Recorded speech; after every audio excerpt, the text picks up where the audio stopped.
Hey guys, welcome back to Adlib Talk, and this is my review for Interceptor. Before we start with this review, don't forget to leave a like on this video if you enjoy it, and please do consider subscribing. So, Interceptor is an action movie true and true, directed by Matthew Riley, famous for writing a number of action thrillers like Ice Station and Scarecrow, which are part of the Shanday Schofield series. Riley started writing the story for Interceptor in 2017, which was eventually adapted into a screenplay by screenwriter Stuart Beattie. Netflix has funded this project, which was filmed in Sydney. It stars Elsa Pataky, whom we have seen before in the Fast and Furious franchise as Elena Neves, and Luke Bracey as the antagonist. The main setup for this movie, without any spoilers, is that terrorists have attacked a number of bases, both Russian and American, with the intention of launching nuclear weapons towards 16 different US cities. They are led by Alexander Kessel, who was a former US military intelligence officer.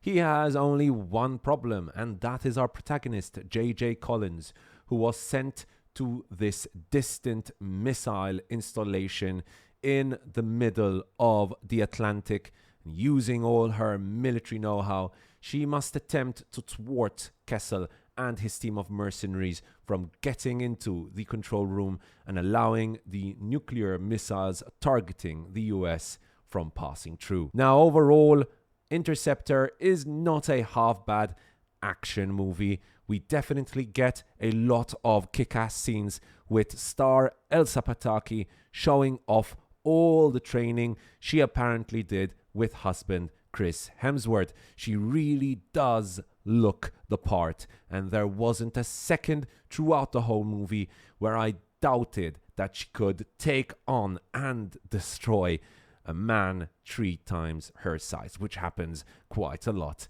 in this movie. I don't know how many of these stunts were actually done by her, but there are a lot of scenes where she is clearly front and center of the action, so I would imagine she did the majority of those stunts. Elsa is a capable action star, and I'm sure we'll be seeing more of her in future action movies, but I definitely do think she needs to improve on her line delivery. Some of the dialogue she has, especially between her and Luke Bracey, was quite cringeworthy at times. It might have been the writing, but Elsa comes off as a character who is showing off far too much bravado in the situation she was in. She does much better in the more emotional scenes she has later on in the movie, especially the ones involving her father. So she clearly is a talented actress. She just needs to maybe hone it in a little with those more cringy one-liner scenes. The movie's antagonist is, on the other hand, not as threatening as you might have expected with 16 nuclear missiles at hand.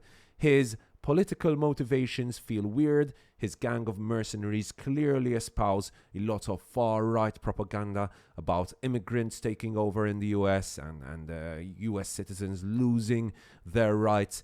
But then at one point, Kessel addresses the whole of America and starts talking about how unfair it is that, for example, we've got character Corporal Raoul Shah is subjected to extra checks at an airport, or else talking about sexual harassment in the US Army and how poorly it is dealt with. I found myself quite confused, as I was naturally agreeing with everything Kessel was saying in that part of the movie. The US clearly has a problem dealing with sexual harassment in the army, whilst also a big problem with systemic racism. But Kessel's solution is to blow the whole country to bits and rebuild. This is where I feel the movie struggles a little bit. The writing in this part is a little confused. Matthew Riley and Stuart Beattie clearly want to comment about issues like xenophobia and sexual harassment. However, it all feels so in your face. I will applaud the intentions, but unfortunately I cannot applaud the execution. The movie does a much better job when just focusing on the action, because most of the action here is quite well done. The fight scenes are well coordinated, and it shows that they brought on Sam Hargrave to help with that. Unfortunately, even the action is not perfect, given the fact that there is a big lack in creativity, which is not helped definitely by the setting. The constrained feeling of the missile installation is not used to its full potential, unlike in a movie like, for example, Under Siege, in which the tension felt palpable throughout. That, of course, is also achieved because of the amazing talent of actors like Tommy Lee Jones, for example, which, let's be honest, is quite lacking here. That is not to say that this movie does not have any tension. The final scene is actually pretty well done and manages to build some decent tension. Overall, I think that, as I mentioned in the beginning, Interceptor is not a half-bad action movie. The action is well shot and Elsa is a competent lead, but it does suffer from a lot of shortcomings when characters aren't punching and kicking or shooting each other. The dialogue is extra cheesy. There are lots of one-liners which just feel so 80s and 90s. It's a serious movie, so adding all these cringe one-liners feels like a very strange decision for me. Tonally, the movie is completely off, having these cringe one-liners together with dealing with very serious topics like sexual harassment and xenophobia. Couple all of this with ocean-sized plot holes that make the whole situation rather ridiculous. I unfortunately cannot recommend Interceptor unless you are ready to completely shut off your brain and your ears in certain scenes.